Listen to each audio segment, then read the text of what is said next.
Donc bonjour, nous avons quelques questions pour vous, à savoir qu'est-ce que vous êtes venu dénoncer aujourd'hui?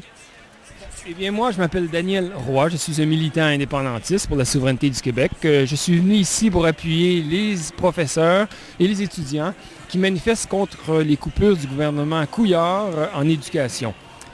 Et de façon générale, je viens aussi pour contester toutes les coupures effectuées par le gouvernement Couillard au nom d'une austérité anglo-saxonne qui enrichit les riches et fait souffrir les pauvres et la classe moyenne. On connaît le monde actuel aujourd'hui au niveau de l'économie, on sait que ça ne marche pas bien, ni en Europe, ni ici. Est-ce que vous pensez que le Québec pourrait descendre aussi bas que ce qui se passe en Europe, voire la Grèce? Bien sûr que non. Le Québec est en bien meilleure posture que la Grèce, par exemple. Si l'on tient compte de tous les actifs de la province du Québec, on a une dette qui représente moins que 50% de notre PIB, produit intérieur brut d'une année. Alors on se situe avantageusement devant bien des nations à travers le monde. Notre dette est moins élevée que la Grande-Bretagne, que le Japon, imaginez-vous, et que bien d'autres pays. Alors non, le gouvernement Couillard sont des imposteurs. Ils sont en train de couper dans tous les budgets au nom d'une austérité. Et puis, vraiment, là, on se demande là, qui sont les petits amis qui en profitent. Justement, parlant de politique, puisque c'est de la politique, est-ce que vous pensez que les politiciens aujourd'hui ont le droit de parole par rapport au lobby banquier?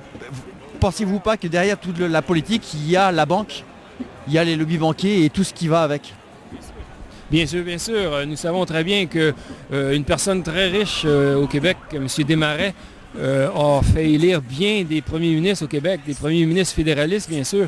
Alors, M. Desmarais est impliqué avec son argent dans presque toutes les entreprises médiatiques, énergétiques de la province, du Canada et du monde. Oui, nos gouvernements sont contrôlés par les lobbies, contrôlés par les riches financiers. Et malheureusement, ce sont des fédéralistes, alors que nous, en tant que peuple du Québec, on veut obtenir notre pays. On veut devenir souverain. Par rapport à tout ça, finalement, c'est vrai qu'il y a, comme vous le dites, des lobbies banquiers. Et qu'est-ce que vous pensez du fait, par exemple, que les banques se prêtent entre elles à 0% ou 1%, alors que tout le monde doit se serrer la ceinture? Ces gens-là sont capables de se prêter entre eux, se refinancent finalement. Qu'est-ce que vous pensez de ça? Oh bien, les prêts entre banques, pour moi, ça a peu d'importance. Parce qu'au bout du compte, c'est le consommateur et les banques nous prêtent à des taux usuraires et puis remettent ces argents-là aux riches. Et en plus, ils font des profits qui est distribué sous forme de dividendes aux riches. Alors selon moi, il faut revenir au système bancaire qui existait il y a quelques siècles en France, entre autres, où la Banque de la France créait sa propre monnaie pour payer ses infrastructures. Là, aujourd'hui, on se retrouve avec des dettes énormes qui doublent chaque 5 ans. À cause de quoi? Pas à cause de nos dépenses, à cause des intérêts. Ça n'a pas de sens. Est-ce que vous pensez que justement ça pourrait amener à des crises beaucoup plus graves? Je pense entre autres au fait qu'à chaque fois qu'il y a eu des crises importantes au cours du XXe siècle, ça s'est suivi par des guerres. C'est-à-dire que les guerres sont toujours là aussi pour dévier un peu les colères. Qu'est-ce que vous pensez de ça? Est-ce que vous pensez qu'on arrive un peu vers ça? Est-ce que avec ce qui se passe en Ukraine et ailleurs, est-ce que vous pensez que ça pourrait arriver?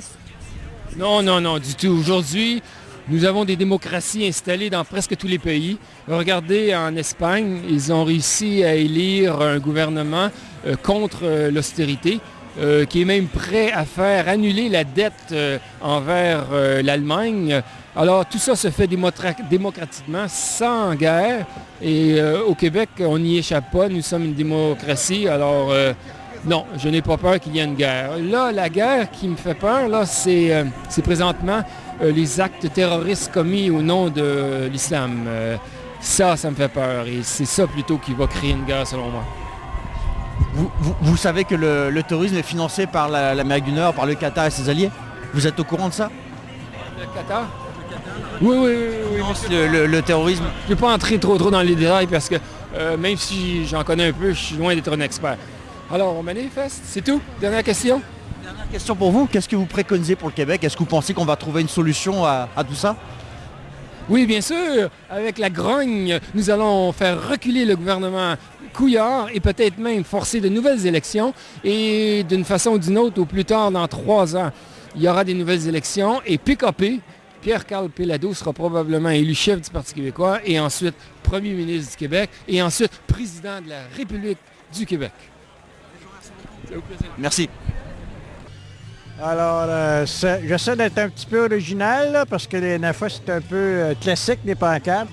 Alors, moi, je pense que Couillard, quand il parle d'intégrisme et qu'il dit que c'est pas grave, je pense qu'on est attaqué par l'intégrisme économique, la manière que Couillard intervient et défend ses positions, c'est vraiment de l'intégrisme économique, quant à moi.